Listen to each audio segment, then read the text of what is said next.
Национална гимназия по пластични изкуства и дизайн „Академик Дечко Узунов“ в град Казанлък е уникално училище, защото тук царува свободолюбивият дух на ученици и преподаватели, като на всеки млад творец се дава възможност да изразява своята стратегия на поведение и да защитава позицията си на творец.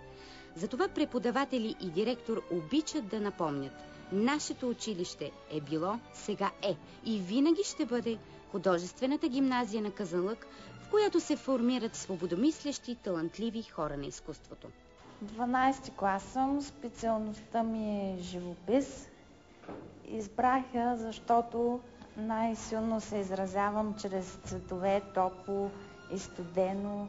Заедно с живописта изучаваме и графика, и скулптура, компютърна графика. Моето училище ми даде основи, насоки, прогрес. Но средата е съвсем различна тук. Има въздух за такива като мен. Това е моят правилен избор, защото не смятам, че нещо се подрежда в живота без да е най-правилното за самата личност, каквото и да е то. От 2004 година училището е едно от водещите, които работят по европейски проекти по програма „Учение през целия живот“. През тази година гимназията е в работни контакти съвместно с училища от Норвегия, Ирландия и Испания по темата за малцинствените езици в Европа.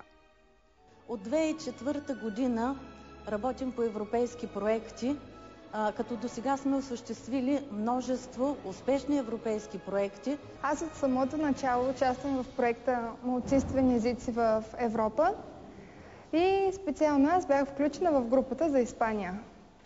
Там беше страшно интересно, понеже като че ли всеки сантиметър от Барселона, където ние бяхме, е някакво архитектурно творение. Тези 5 дена в Барселона бяха едно страхотно преживяване. Аз участвах в проекта „Малцинствени групи в Европа“. В Ирландия видях съвсем друг свят. Хората са много приятелски настроени. Най-важното в тези европейски проекти с мобилности на ученици и с работа на ученици с европейските тяхни връстници е това, че те се срещат. Те сравняват себе си и собствените си сили с своите връстници и това им дава самочувствието на съвременни творци, хора, които ще придвижат света напред. Още през 2007 година група ученици и директорката Иванка Делчева с много любов и ентусиазъм започват да издават вестник „Измерения“. И днес, ако искате да разберете истината за училищния живот тук, актуални новини, кой с каква награда се е здобил от конкурс, проект или състезание, прочетете поредния брой на вестника. Вестник „Измерения“ започнахме да издаваме от 2007 година и така в продължение на 4 години вече сме издали 9 броя. Интересно им е на хората да го четат, забавляват се докато четат.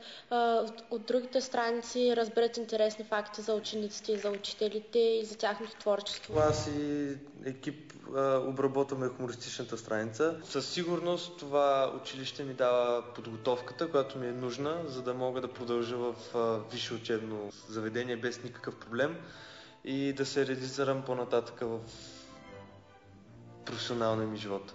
В Национална гимназия по пластични изкуства и дизайн „Академик Дечко Узунов“ в град Казанлък са сигурни, че най-добрата реклама за училището е изпитаната система от ухо на ухо, както го е казал този майстор на думите Чудомир. И това е така, защото когато имаш възпитаници из всички краища на страната и света и те разнасят името и възможностите на училището с любов и вдъхновение, резултата не закъснява. Все повече млади хора избират да се доверят на талантливите директори и преподаватели на училището, на предизвикателството да превръщат заедно идеите в събития и никога не съжаляват за своя избор.